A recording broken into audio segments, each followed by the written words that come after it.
بسم اللہ الرحمن الرحیم۔ حاضرین و سامعین کرام، حضور پاک علیہ السلام کی ولادت کے متعلق ہم سماعت کر رہے تھے۔ کل ہم نے سنا کہ حضرت نبی پاک علیہ السلام کی آمد کی خوشی میں اللہ 3 جھنڈے نصب کیے گئے، ایک جھنڈا مشرق پر، ایک جھنڈا مغرب پر اور ایک خانہ کعبہ پر نصب کیا گیا، لگایا گیا۔ خصائص کبریٰ دلائل النبوہ حوالے سے پھر اس کے بعد آگے کہا گیا، اس سے ظاہر ہوتا ہے کہ ولادت باسعادت کے ساتھ ہی اللہ تعالیٰ نے ساری دنیا کو اپنے محبوب صلی اللہ علیہ وسلم کے قبضے میں دے دیا۔ ولادت سے ہی اللہ نے پوری مخلوق کو، پوری کائنات کو حضور کے قبضے میں عطا کر دیا گیا۔ حضرت امام جلال الدین سیوطی نے میلاد مصطفیٰ سے متعلق یہ روایت بھی نقل کی ہے، جنگل کے جانور آپس میں آپ صلی اللہ علیہ وآلہ وسلم کی آمد کی خوشخبریاں سنانے لگے، مشرق کے جانور مغرب کے جانور کو مبارکبادیاں دینے لگے۔ مشرق کے جانور یعنی اللہ تعالیٰ نے حضور کی جب ولادت ہوئی تو جانور بھی ایک دوسرے کو خوشخبری سنانے لگا کہ مبارک ہو، اللہ نے نبی آخر الزمان کی بعثت فرمائی، آپ کی دنیا میں تشریف آوری۔ کیوں؟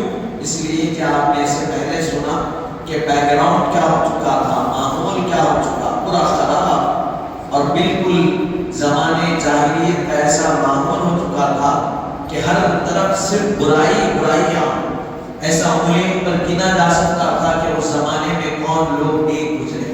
تاریخ اور جانور بھی دیکھ کر خوشی منانے لگے۔ اب اس سے پہلے جیسا کہ عرض کیا گیا، خانہ کعبہ مسلسل 3 دن تک جھومتا رہا حضور کی ولادت جو ہوئی، اور پھر اس کے بعد فرمایا گیا کہ قریش کے لوگوں سے مخاطب کر کر کہتا کہ قریش سنو، کس کی آمد ہو گئی؟ حضور کی آمد ہو گئی، قدر کرو، قدر کرو، قدر کرو۔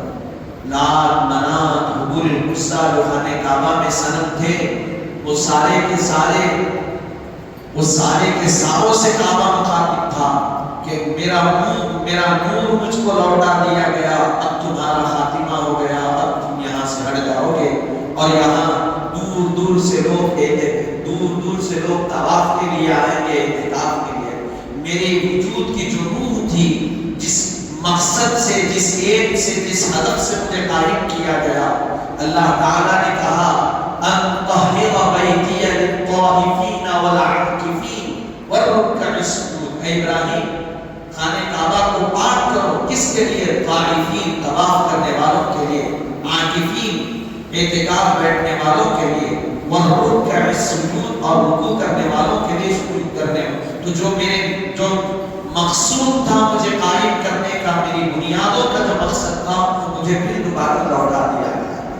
پھر آگے کہا گیا، غرض کے اس روز دنیا میں ایک خاص قسم کی روشنی تھی، ہر طرف خوشی کی لہر دوڑی تھی۔ حضور کی جو جس دن ولادت ہوئی، پوری دنیا میں اللہ تعالیٰ نے ایک روشنی، نور کی شعاعیں اس میں نکل رہی تھی، اور ہر طرف خوشی نظر آ رہی۔ یہ سب انتظام کس کے لیے ہو رہا؟ یہ اس شاہ کی آمد ہے جس کی آمد کا ہر کوئی منتظر، اس کی آمد ہے جس کی آمد کا ہر کوئی منتظر۔ انبیاء کرام جن کے آنے کی خوشخبریاں دیتے رہے، حضرت عیسیٰ نے کہا اور دیگر انبیاء نے حضور کی آمد کی خوشخبری دی۔ یہ وہی ہستی ہے جن کے آنے کی دعا ابراہیم نے کی تھی، یہ وہی ہستی ہے جن کی آمد کی بشارت حضرت عیسیٰ نے دی تھی، اور یہ وہی ہستی ہے جن کی امت میں ہونے کی خواہش اور آرزو حضرت موسیٰ نے کی تھی۔ حضرت ابراہیم نے حضور کے متعلق دعا کی کہ میری اولاد میں، یعنی حضرت اسماعیل کو ٹھہرا کر دعا کیے، خانہ کعبہ جب تعمیر کرا دیے، ربنا، پوری جو دعائیں ملتی ہیں وہاں سے پہلے بارے میں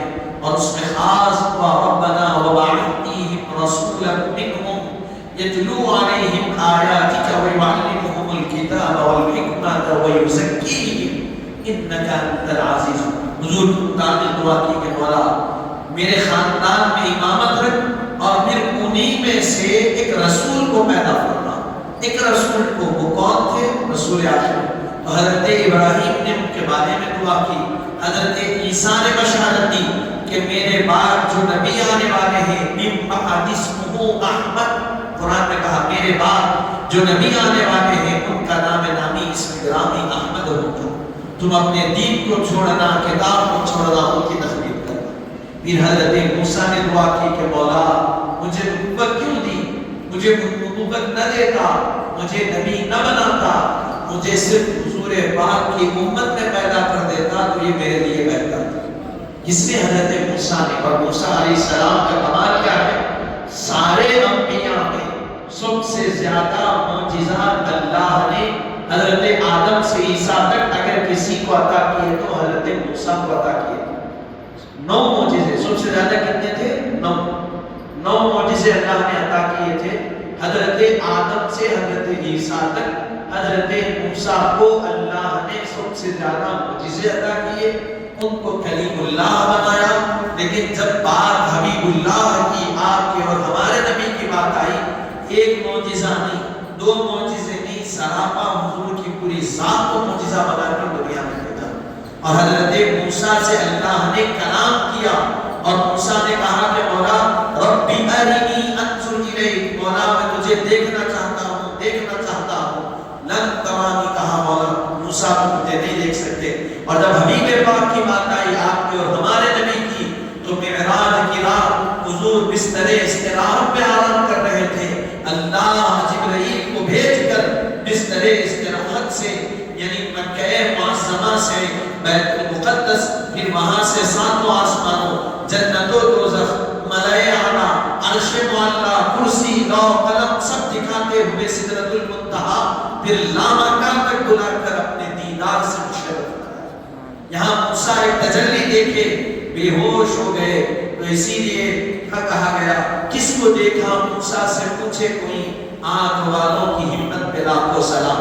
حضرت فاضل بریلوی نے کہا کہ موسیٰ جب دیکھے بے ہوش ہو گئے. اور کتابوں میں لکھا گیا کہ اس وقت وہاں جتنے لوگ تھے، جتنے بکریاں تھے حضرت موسیٰ کے قریب، سب مر گئے. صرف ایک اللہ کی تجلی کوہ طور پر پڑی تو پہاڑ جیسی، چٹان جیسی چیز طاقتور ایک تجلی کی وجہ سے پورا ریزہ ریزہ اور خاکستر ہو گئی. حبیب پاک نے اپنی سر کی آنکھوں سے دیکھا.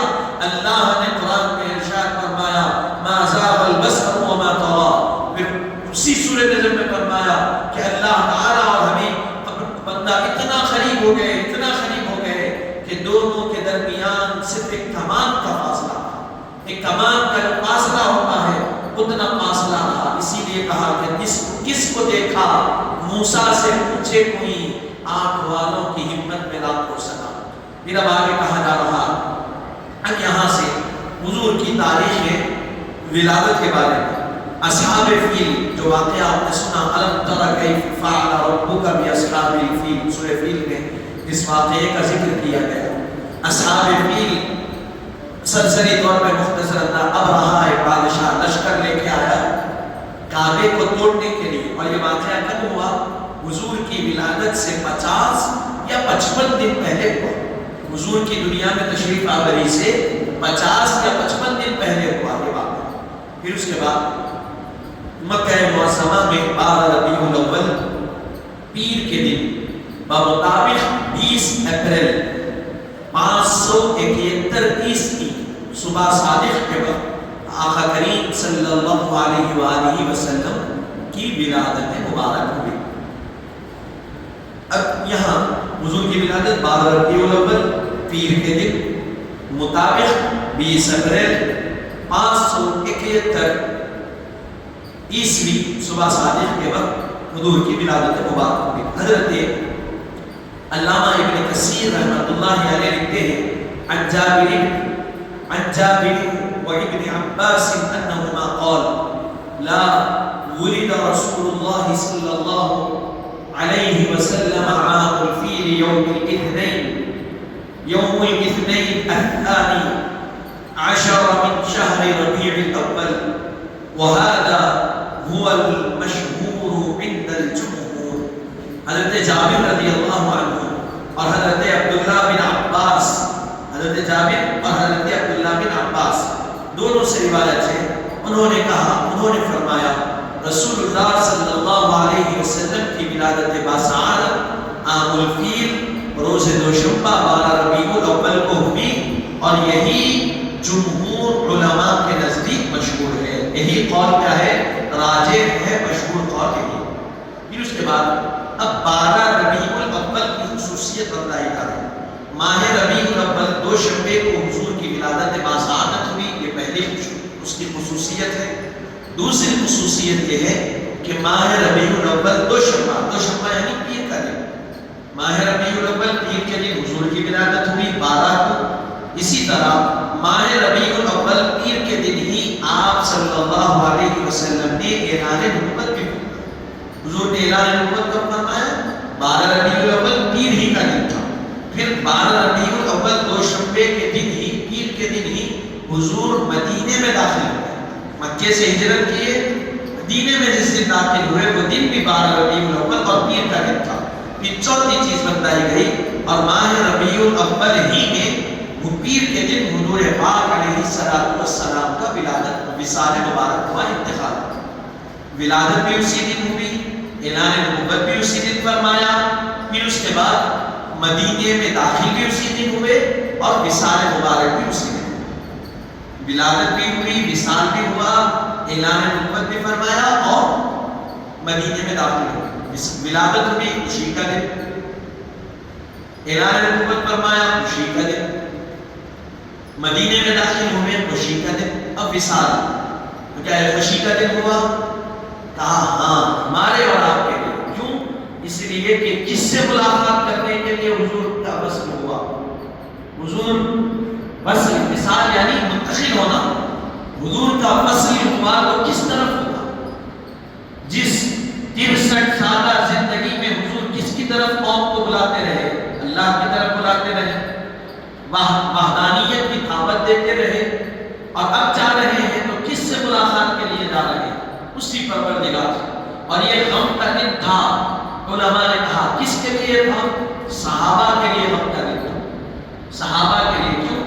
اس لیے کہ ان کے درمیان سے حضور پردہ فرما گئے، ان کے درمیان سے چلے گئے. بھائی حضور پاک علیہ السلام صحابہ کے ساتھ صحابہ حضور کے ساتھ اٹھتے بیٹھتے، حضور کا دیدار کرتے، حضور کی شفقتوں میں رہتے، حضور کی عنایتوں میں رہتے. اب اچانک ان کی نگاہوں سے حضور اوجر ہو گئے.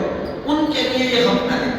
ہمارے اساتذہ ہم کو فرماتے ہیں، حضرت بلال کے واقعات میں آپ نے سنا، حضور کا وصال ہوا، مدینے سے اپنے آپ کو دور کر لیے، دمشق چلے گئے. پھر آپ کو بلایا گیا. بلایا کیا؟ حضور خود خواب میں آئے. کہا بلال ہم سے اتنا دور ہو گئے؟ تو خواب جب دیکھے تو پلٹ کر مدینہ آئے. جب مدینہ پہنچے لوگوں نے آپ کا استقبال کیا اور کہا کہ بلال اذان. وہ اذان سن کر کافی وقت ہو گیا جو اذان حضور پاک کی موجودگی میں دیتے تھے. بلال نے کہا میں نہیں دے سکتا، میں نہیں دے سکتا تھا. کوشش کی سبب نہیں ہوا تو کیا کیے صحابہ؟ حضرت امام حسن اور حسین کو آگے کر دیا.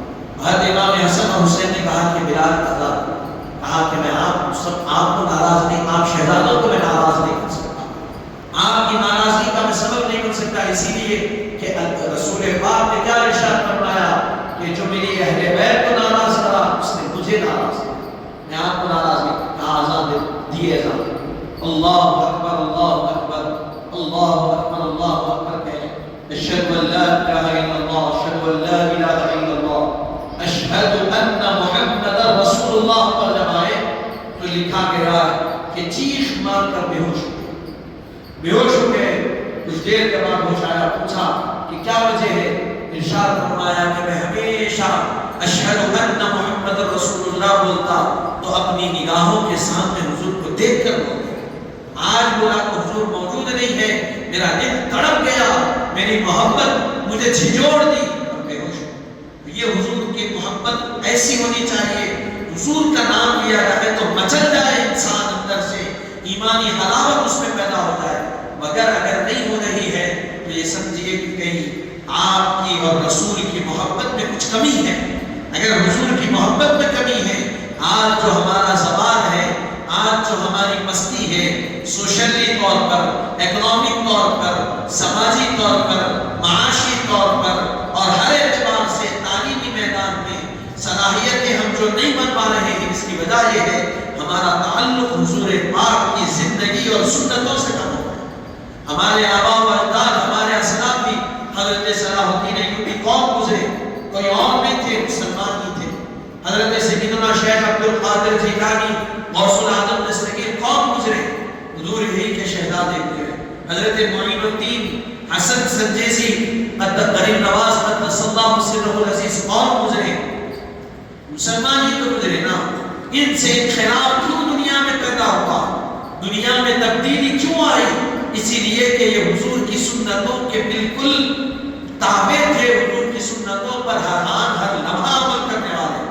اسی لیے اللہ نے وہ کمال رکھا کہ غریب نواز کے بارے میں لکھا گیا، جو دیکھتا وہ کہتا کہ حضرت بات بعد میں کریے، آپ کے چہرے کو دیکھتا ہوں تو دل بدلتا ہے، پہلے کلمہ پڑھائیے، کیونکہ آپ کہہ رہے ہیں کہ میں نبی نہیں ہوں، آپ کہہ رہے ہیں کہ میں تو ایک امتی ہوں۔ جب امتی کے حضور کے غلام، حضور کے شہزادے کے علم کا، بردباری کا، اخلاق کا، انداز کا یہ حال ہے تو پھر حضور کے کمال، انداز کا کمال کیا ہوگا؟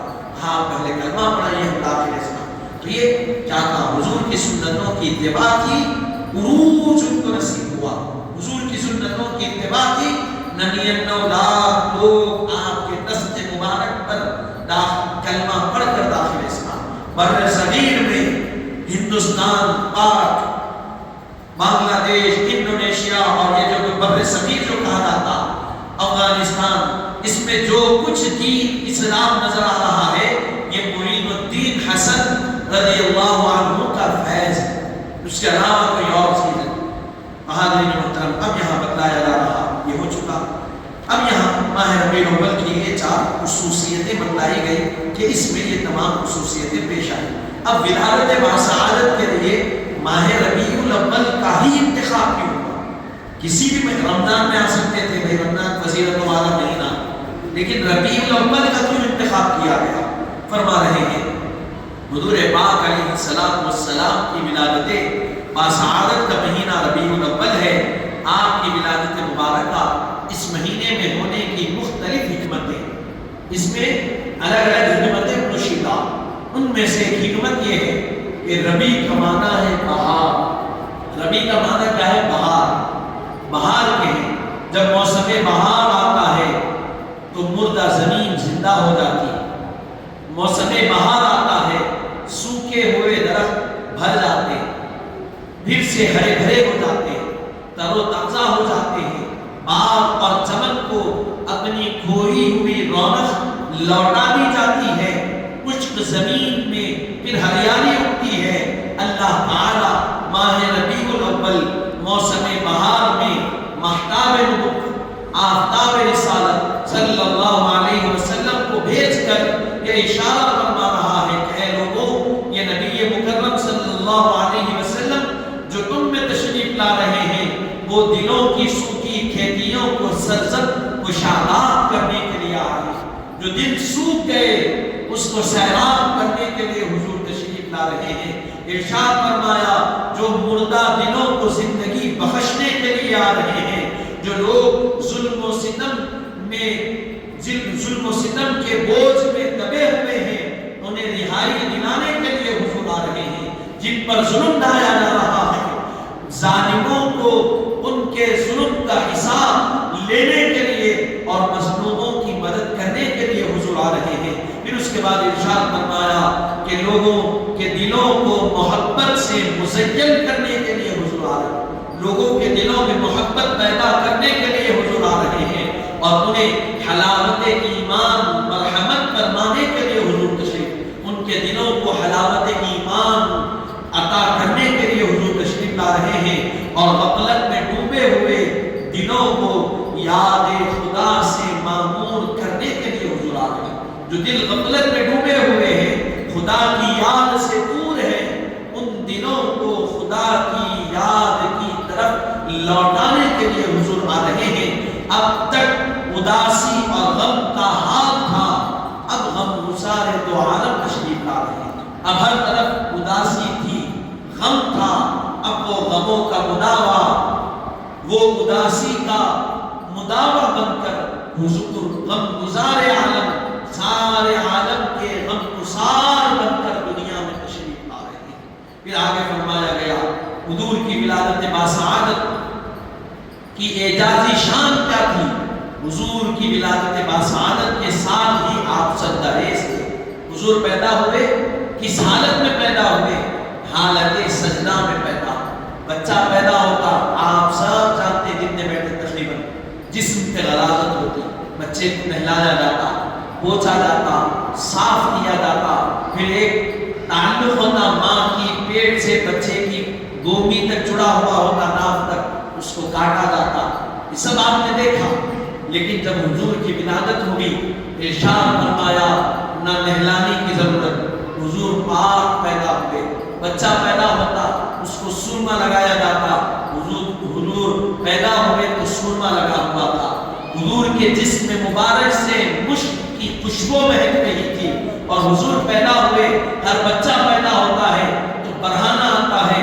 حضور آئے تو لکھا گیا ناف سے گھٹنوں تک حضور کپڑا پہن کر پیدا کیے. برہانہ نہیں آئے.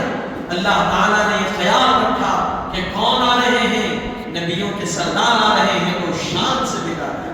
یہ کوئی بھائی خلاف قدرت کی بات ہے کیا؟ اللہ ایسا نہیں کر سکتا.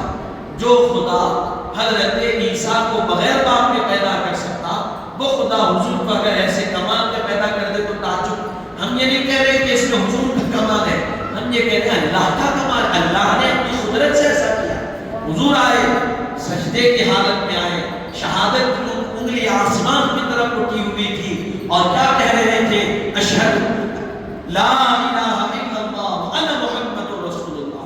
بعض روایتوں میں لا الہ الا اللہ انی محمد رسول اللہ کہہ رہے تھے کہ اللہ کے سوا کوئی عبادت کے لائق نہیں اور میں محمد صلی اللہ علیہ وسلم اللہ کا رسول. یہ کہتے ہوئے حضور، اور یہ کون بیان کیے؟ خود حضرت آمنہ بیان فرما رہی ہے کہ حضور اس کیفیت میں پیدا. یہاں حضرت آمنہ فرماتی ہے کہ آپ سجدہ کرتے ہوئے پیدا ہوئے اور ولادت کے وقت آپ کی زبان پر فصیح انداز میں جاری تھا لا الہ الا اللہ انی رسول اللہ. اب اس کا حوالہ دے رہے ہیں تاریخ الخمیس اور پھر دیگر معتبر کتب کا حوالہ دے رہے ہیں. تو یہ آپ ذہن میں رکھیں. حضور کی ولادت ہوئی تو آپ حالت سجدہ میں تھے اور کیا کہہ رہے ہیں کہ بچہ پیدا ہوتی کوئی بولتا، بچہ نہیں بولتا، لیکن اللہ نے ظاہر کیا. کیونکہ حضرت عیسیٰ جھولے میں تھے، ان کی والدہ پہ تہمت لگائے لوگ، شاید تم کوئی غلط حرکت کی ہے جس کی وجہ سے بچہ پیدا ہوا. تو کیا کیے؟ اللہ نے کہا کہ مریم بچے کی طرف اشارہ، حضرت عیسیٰ کی طرف اشارہ کیے. جھولے میں تھے اور حضرت عیسیٰ نے کیا کہا کہ انی عبداللہ، میں اللہ کا بندہ ہوں. میں سورہ مریم میں جو کہا انی عبداللہ، میں اللہ کا بندہ ہوں.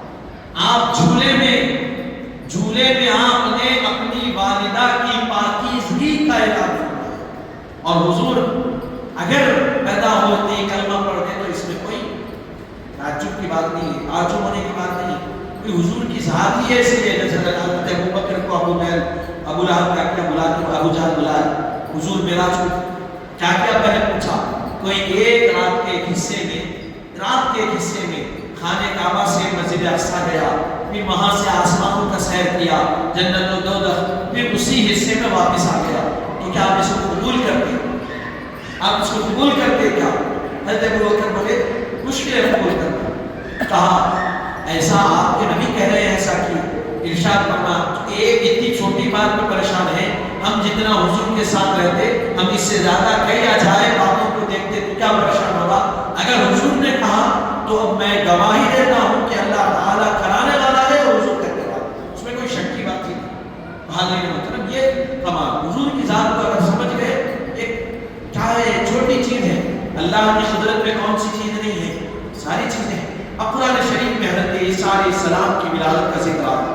جب عیسیٰ پیدا ہوئے تو آپ نے فرمایا وَأَوْصَانِي بِالصَّلَاةِ. حضرت عیسیٰ کیا فرمایا پیدا ہوتے؟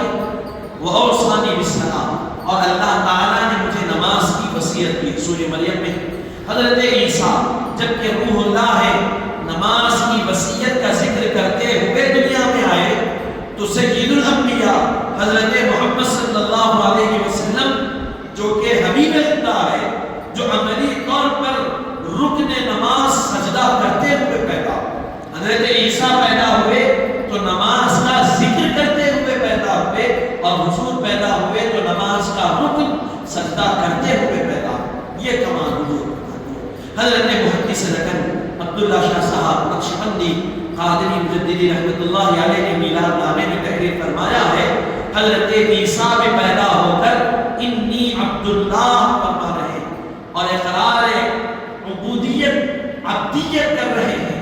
پیدا ہوئے کہا کہ میں انی عبداللہ، میں اللہ کا بندہ، بے شک میں اللہ کا، وَأَوْصَانِي بِالصَّلَاةِ، بزبانی نماز کی فضیلت بیان کر رہے ہیں، لیکن حضور پیدا ہوئے سجدہ کرتے ہوئے پیدا ہوئے، نماز پڑھ کر یعنی اپنی آنکھوں سے عمل کر کے حضور نے دکھلایا کہ وہ کہہ رہے تھے اور میں عمل کرتے ہوئے پیدا ہوا۔ تو حاضرین محترم، یہ یہاں تک ہم نے سنا۔ اب یہاں سے حضور نبی کریم صلی اللہ علیہ وسلم کی طیب و طاہر پیدا ہونا، طیب و طاہر، حضور پیدا ہوئے تو مختون پیدا، بچہ پیدا ہونے کے بعد ختنہ کرائی تو مختون پیدا ہوئے۔ اللہ نے ہر کمال حضور کی پیدائش میں رکھا۔ انشاءاللہ تعالی کل ہم اس کو سماعت کریں گے۔ پھر جس میں اقدس سے خوشبو جو حضور کے نکل ہوئی تھی اس کے بعد صحابہ کرام کا عمل کیا تھا۔ حضور خیر اللہ فرماتے تھے ظہر کے بعد 1 گھنٹہ، تو صحابہ کرام کے والدہ اور گھر سے کیا ہوتا تھا، حضور جب آرام کرتے تو بسترا بھیجا جاتا تھا، چمڑے کا بسترا بھیجا جاتا تھا۔ حضرت انس کی والدہ اور دیگر صحابہ کے گھر سے چمڑے کا بچھونا، حضور اس کو استعمال کرتے، اس پہ سو جاتے، آرام فرماتے۔ حضور کے جسم مبارک سے جو پسینہ نکلتا اس چمڑے کے بستر میں جمع، وہ کیا کرتے، اس کو اٹھا کے سنبھال کے گھر تک پہنچاتے، پھر اس پسینے کو نکال کر چمڑے پہ سے شیشی میں جمع کیا جاتا۔ اور جس کسی صحابی کی شادی ہوتی، خوشی ہوتی ان کے گھر میں، تو وہ جاتے، وہ حضور کا پسینے مبارک لیتے اور اس کو بطور خوشبو کے صحابہ استعمال کرتے۔ حاضرین محترم، یہ صحابہ کی حضور سے محبت۔ آپ دیکھیں آج 1400 سال کے بعد چند نادان لوگ، عاری العقل لوگ، اللہ نے جن کی فہم کو کھینچ لیا، ایسے لوگ پیدا ہو کے کہہ رہے ہیں، طرح کے اعتراضات کر رہے ہیں۔ آپ کو ہم کو سمجھنے کی ضرورت ہے، ہر کسی کو سمجھنے کی ضرورت ہے کہ حضور کا کمال کیا تھا، حضور پاک کی ذات مبارکہ کیا تھا۔ اگر کوئی انسان سمجھ گیا تو نہ وہ میلاد پہ اعتراض کرے گا، نہ کسی چیز پہ اعتراض کرے گا، کیونکہ اللہ نے بنایا ہی حضور کا ایسا منفرد ہے، تنہا بنایا ہے۔ نہ حضور سے پہلے کوئی حضور کی طرح آیا، نہ حضور کے بعد کوئی قیامت تک حضور کی طرح آئے گا۔ ہمارے استاد محترم فرماتے ہیں حضرت شیخ الجامعہ امیر جامعہ ابن احمد صاحب، جیسے اللہ وحدانیت، اللہ اپنی ذات و صفات میں یکتا ہے، کوئی اس کا شریک نہیں ہے، اللہ نے حضور کو رسالت میں اور آپ کی ذات و صفات میں، مخلوق میں نہ کسی کو شریک بنایا ہے، نہ کوئی آپ کے صفات کا ہمسر۔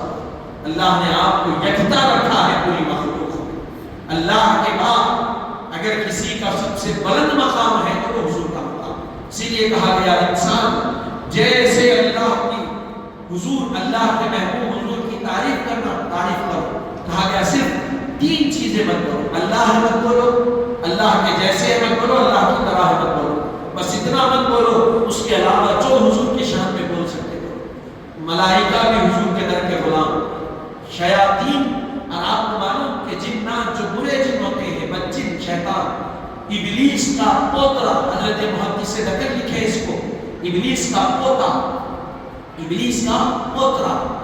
حضرت فاروق اعظم روایت بیان کرتے ہیں، حضور کے پاس آیا، پہاڑ پر تھے، آواز گرجدار، حضرت فاروق اعظم دیکھیں کون ہے آخر، انسانی شکل میں انداز میں آیا، حضور کے دست مبارک پر کلمہ پڑھ کر مسلمان ہو کر گیا۔ حضور جانے کے بعد پوچھے فاروق معلوم یہ کون تھا؟ عمر۔ کہا یا رسول اللہ آپ جانتے ہیں، آپ بہتر جانتے ہیں۔ کہا یہ ابلیس کا پوتا تھا، میرے ہاتھ پہ اسلام قبول کر کے۔ تو یہ حضور کا کمال سمجھنے والوں کے لیے سمجھ ضروری ہے. ایک بہت پہاڑ مدینے کو لوگ جاتے دیکھتے اتنا بڑا پہاڑ اتنا بڑا پہاڑ, حضور سے ایسی محبت اس پہاڑ کو ہو گئی. حضور نے ارشاد فرمایا کہ یہ مجھ سے محبت کرتا ہے اور میں اس سے محبت کرتا ہوں, اور سنو قیامت کے دن اللہ اس پہاڑ کو اٹھا کر جنت میں رکھے. ایک پہاڑ ہے بھائی, نہ جان ہے نہ کوئی چیز ہے, نہ نماز پڑھتا نہ روزہ رکھتا نہ زکات دیتا, کچھ بھی نہیں, بس حضور سے مفارقت اور حضور سے تعلق ایسا قائم ہو گیا اس میں کہ حضور نے فرمایا کہ یہ مجھ سے محبت کرتا, میں اس سے محبت کرتا ہوں, اور اللہ یہ پورے پہاڑ کو اٹھا کر جنت میں رکھتا. حضرت امیر حمزہ کی مزار مبارک ہے وہاں پر حضور کے چچا کی جب نکالی گئی آپ کے جسم, حضور چاہتے تھے کہ جنت البقیع میں رکھا جائے, بہت پہاڑ رو پڑا, حضور کچھ تو اجازت مجھے میرے پاس رکھیے, کچھ تو رہنے دیجیے میرے پاس. حضور نے وہی میدان میں حضرت امیر حمزہ کو دفن کیا, اور جتنے میدان احد میں صحابہ شہید ہوئے ان کو وہاں حضور کے دندان مبارک کہاں شہید ہوئے, اسی احد کے پاس. حضور جب حملہ ہوا حضور کے دندان مبارک کو حضور سہارا لے کر اسی میدان احد کو بیٹھے. ہمارے بھائی مدینے میں ہیں, وہ اس مقام پہ گئے جس مقام پر حضور بیٹھے تھے, اپنی پشت مبارک لگا کر. وہ لوگ کہتے ہیں اب تو اس کو بند کر دیا گیا, دیوار اٹھا دی گئی اس کے سامنے, وہ تو جالی بھی لگا دی ہے. وہ جو جس مقام حضور بیٹھے تھے, جس مقام پہ حضور سہارا لے کے, اس کے سامنے وہاں کی نجدی حکومت دیوار اٹھا کے اس کو پیک کر دی, کوئی جانا نہیں.